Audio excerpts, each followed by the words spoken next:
I used to be a liberal. Then I wised up. Now I'm a libertarian. But a lot of people say, what does that mean? What's a libertarian? I don't know. I've never heard about that. A libertarian?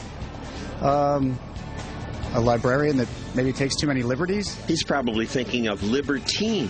Still, aren't libertarians in favor of free love, drug use, things like that? Well, no, actually. We just think government should leave these people alone. A few celebrities say they're libertarians. Being a libertarian, I do believe that limited government is good. You're a libertarian, right? Yeah, pretty much, yeah. A few people at Fox say they're libertarians. I'm a libertarian. I'm a libertarian. Which brings us back to, what does the word mean? To be a libertarian means that you can do what you want as long as you don't harm other people. Okay, so... What do libertarians say about abortion? I think a libertarian would be in favor of abortion because they would be in favor of us having personal liberties. But what about his personal liberty? What about carrying guns? Libertarian believes that we should all carry guns. All of us? Really? What do libertarians say about gay marriage? Libertarian says it's absolutely fine. It's not harming anyone else. If two people willingly want to go into a relationship, that's absolutely fine. Some people say libertarians are... anti-government. But wait a second. Our founding fathers, of course, were libertarians. That's true. So our topic for today, what does it mean to be a libertarian?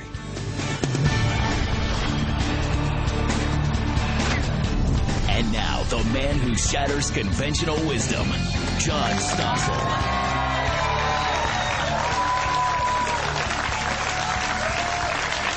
Well, I'm proud to say it that I'm a libertarian, but what does it mean? Half the people we asked had no clue. Most everyone knows what conservatives are. Conservatives are stuffy old white people.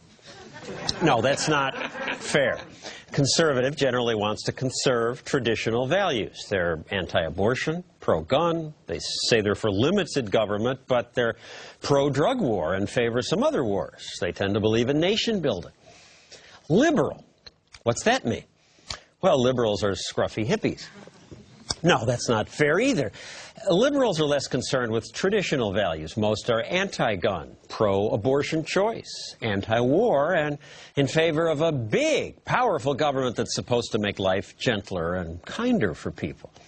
I used to be one of those liberals. In college, I was taught that government would solve poverty if we just allow the wise planners in Washington to take enough money from those rich people so government could work its magic. I believed. Then, as a reporter, I watched the planners try to do that. Their magic didn't work. They made life worse, bogged us down in bureaucracy, wasted billions, took away freedom. That's when I became a libertarian.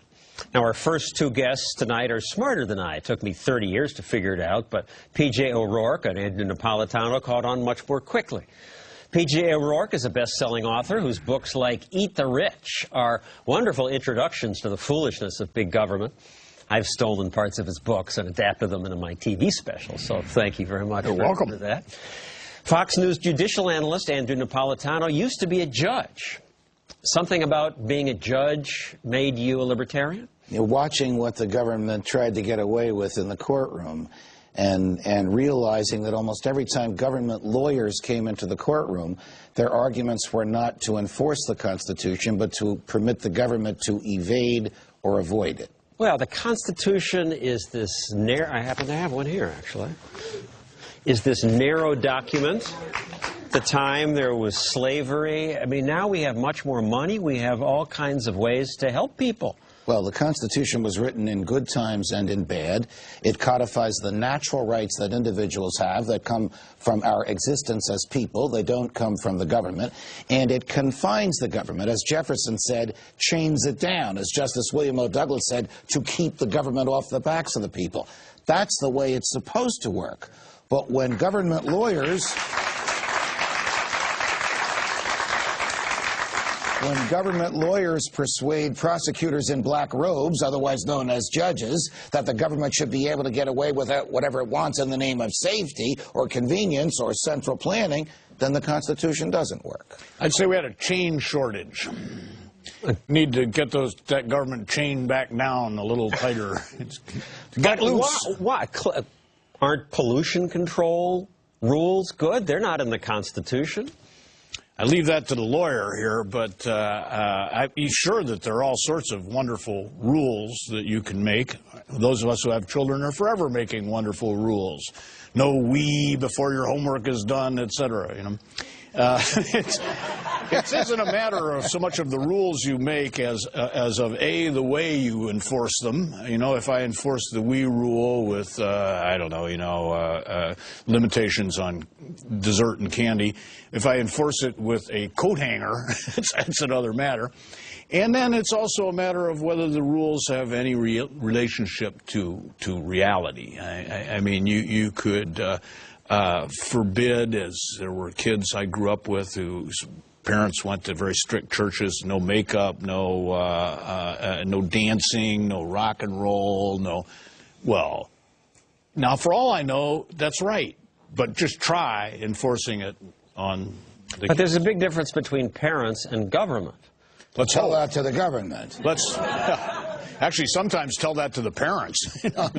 PJ, you said you were a socialist until you got your first paycheck? Yes. I had a kind of shocking experience. I'm sure I'm not alone about this.